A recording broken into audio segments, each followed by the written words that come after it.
મેઘરાજા ગુજરાત પર ઓળઘોળ થયા છે, પરંતુ મેઘરાજા પણ જાણે કે ઝોન જોઈને ઓળઘોળ થતા હોય તેવી રીતે સૌથી પહેલા દક્ષિણ ગુજરાતને ગમરોળ્યું, ત્યારબાદ સૌરાષ્ટ્રને ગમરોળ્યું અને હવે ઉત્તર ગુજરાતનો જાણે કે વારો લીધો હોય તેમ બનાસકાંઠાના દાંતા પંથકમાં પણ ધોધમાર વરસાદ વરસ્યો।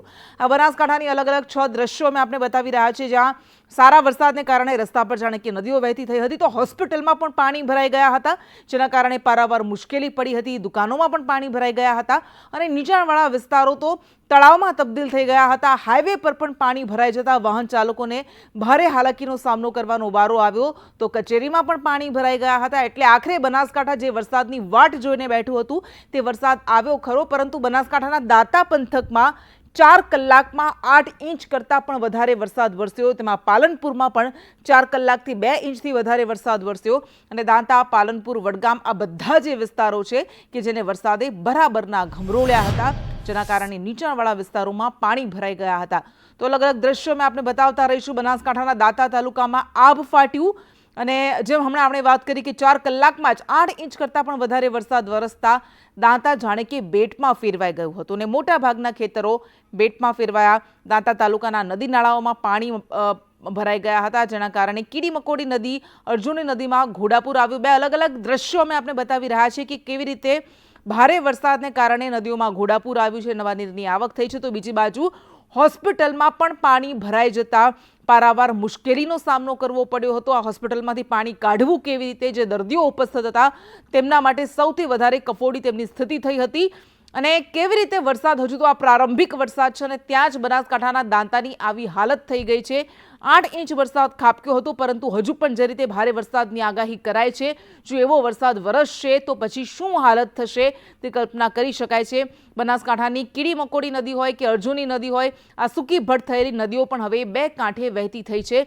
અંબાજીમાં પણ ભારે વરસાદ વરસ્યો હતો અને જાણે કે આબ ફાટ્યું હોય તેવી સ્થિતિનું નિર્માણ થયું। સવારમાં પડેલા વરસાદને લઈને જે નદીઓ જે ગાડી તૂર થઈ છે અને ખેતરો પણ બેટમાં ફેરવાય છે, તમે આપ જોઈ શકો છો। આ જે પિથાપુર નજીક આવેલી જે અર્જુન નદી છે તે ગાડી તૂર બની છે અને મોટા પ્રમાણમાં પાણી નદીમાં આવ્યું છે અને જે આજુબાજુના ખેતરો છે તે બેટમાં ફેરવાયા છે અને ઉપરવાસમાં વરસાદ પડવાના કારણે જે છે તે નદીઓ આવી છે અને દાંતા પંથકમાં સવારથી જ જે વરસાદની જે ધમાકેદાર એન્ટ્રી પડી હતી તેને લઈને જે અનેક વિસ્તારોમાં પાણી થયું હતું અને હાલમાં પણ જે વરસાદ ચાલુ છે તેને લઈને જે દાંતા તાલુકાના ખેતરો છે તે પણ બેટમાં ફેરવાયેલા જોવા મળ્યા હતા। લક્ષ્મણ ઠાકોર, સંદેશ ન્યૂઝ, અંબાજી। દાંતા તાલુકો છે તે દાંતા તાલુકો છે સવારથી જ પાણી થયો હતો અને દાંતા તાલુકાની જે રેફરલ હોસ્પિટલ છે ત્યાં ઘૂંટણસમાં પાણી ભરાયા છે અને દર્દીઓને પણ હાલાકી પડી રહી છે। ત્યારે હાલ છે તે સ્ટાફ અને દર્દીઓને જે હોસ્પિટલથી હાલ બહાર રાખવામાં આવ્યા છે અને કોઈ પણ દર્દી કે ડોક્ટર હાલ હોસ્પિટલની અંદર હાજર નથી, તેને બહાર મૂકવામાં આવ્યા છે અને જે આપ જોઈ શકો છો જે એમ્બ્યુલન્સ પડી છે, એમ્બ્યુલન્સ પણ પાણીમાં ગરકાવ થઈ છે અને જે કમ્પાઉન્ડમાં પાણી ભરાતાની સાથે જે હોસ્પિટલ છે ત્યાં અંદર સુધી જે પાણી ભરાયા હતા તેને લઈને જે દર્દીઓને હાલાકી પડતા જે દર્દીઓને પણ જે હોસ્પિટલથી હાલ બહાર કરવામાં આવ્યા છે। લક્ષ્મણ ઠાકોર, સંદેશ ન્યૂઝ, અંબાજી। તો મહેસાણાના કડીમાં પણ ઠેર ઠેર વરસાદી પાણી ભરાઈ ગયા। કરણનગર રોડ પર વરસાદી પાણી ભરાઈ ગયા હતા। લોકોના ઘરોમાં, નીચાણવાળા વિસ્તારોમાં આવેલા ઘરોમાં વરસાદી પાણી ભરાયા અને અનેક સોસાયટીઓમાં વરસાદી પાણી ભરાવાને કારણે સ્થાનિકોને ભારે હાલાકીનો સામનો કરવો પડ્યો હતો।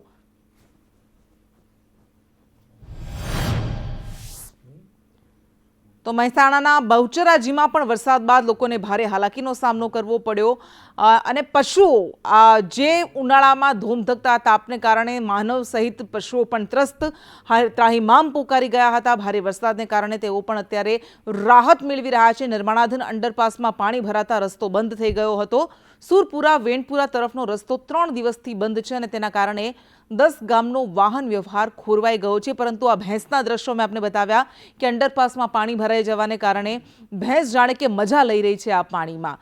મહેસાણાના આ દ્રશ્યો છે। બહુચરાજીમાં પણ ગઈકાલે સારો વરસાદ વરસ્યો અને આજે પણ એ વરસાદ ધીમી ધારે વરસતો રહ્યો હતો। તો ઉત્તર ગુજરાતનો હવે જાણે કે વારો લીધો હોય વરસાદે, એવી રીતે સાબરકાંઠાના દ્રશ્યો હવે આપણે બતાવીશું। સાબરકાંઠામાં પણ ઈડર પંથકમાં આભ ફાટ્યું હોય તે પ્રકારની સ્થિતિનું નિર્માણ થયું હતું। ઈડર પંથકમાં પણ ભારે વરસાદ વરસવાનો શરૂ થઈ ગયો હતો, કારણ કે જે રીતે આગાહી કરવામાં આવી હતી હવામાન વિભાગ દ્વારા કે કેટલાક એવા વિસ્તારો છે ઉત્તર ગુજરાતના કે જ્યાં સારો વરસાદ વરસી શકે છે અને એ જ રીતે સાબરકાંઠામાં પણ મોડે પણ મેઘરાજાની એન્ટ્રી થઈ ગઈ છે। વડોદરાના વાઘોડિયાની હવે આપણે વાત કરીશું. બદલી નાખ્યું તો અમે બદલી નાખ્યું. અને હવે વડોદરાની વાત કરીશું. વડોદરાના વાઘોડિયામાં પણ ધોધમાર વરસાદ વરસ્યો.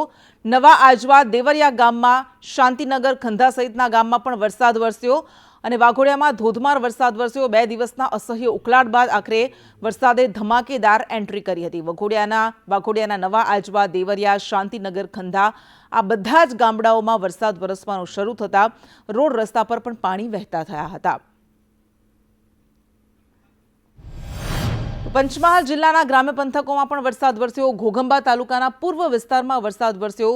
કાંટુ, ગજાપુરા, ખડપામાં ધોધમાર વરસાદ ખાબક્યો. કાપડી સહિતના ગામોમાં પણ ધોધમાર વરસાદ ખાબક્યો. પંચમહાલના દક્ષિણ વિભાગમાં સતત વરસાદી માહોલ યથાવત છે. ઘોઘંબા તાલુકાના પૂર્વ વિસ્તારમાં પણ વરસાદી માહોલ આજે બરાબરનો જામ્યો હતો. તાપી જિલ્લામાં પણ દક્ષિણ ગુજરાતમાં તાપી જિલ્લામાં વ્યારા, વાલોડ, ડોલવણમાં વરસાદ વરસ્યો.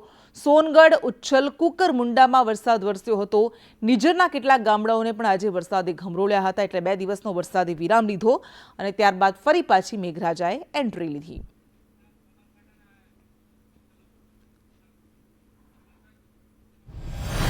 સાબરકાંઠાના ઈડરમાં મેઘરાજા મહેરબાન થયા. કાનપુર ગોધમજી વચ્ચેનો કોઝવે બંધ થઈ ગયો. વરસાદથી ભેંસકા નદીમાં નવા નીર આવ્યા છે, કારણ કે ઉપરવાસમાં સતત ભારે વરસાદ વરસ્યો અને એના કારણે ભેંસકા નદી 2 કાંઠે વહેતી થઈ. કોઝવે પરથી પાણી પસાર થતા અવરજવર બંધ થઈ ગઈ. કાનપુર થઈને ગોધમજીને જોડતો માર્ગ પણ બંધ થઈ ગયો. સાબરકાંઠામાં પણ હવે ધીમી ધારે ક્યાંક તો ક્યાંક ભારે ઝાપટું પડી રહ્યું છે અને એના કારણે સાબરકાંઠાની નદીઓમાં, જળાશયોમાં પણ નવા નીર આવવાની શરૂઆત થઈ ગઈ છે.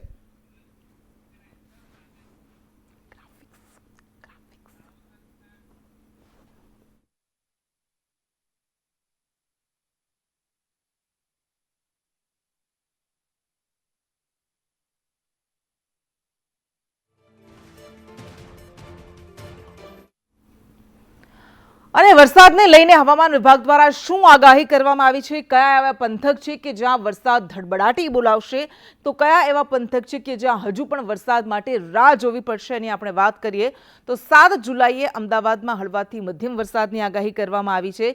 આજે પણ કેટલાક જિલ્લાઓમાં વરસાદને લઈને રેડ એલર્ટ આપવામાં આવ્યું છે, જ્યાં ભારેથી અતિ ભારે વરસાદ વરસી શકે છે. એ દક્ષિણ ગુજરાતના સુરતમાં, વલસાડમાં, નવસારીમાં રેડ એલર્ટ આપવામાં આવ્યું છે. અહીં ભારે વરસાદ વરસી શકે છે. તો ડાંગમાં પણ ભારે વરસાદની આગાહી કરવામાં આવી છે.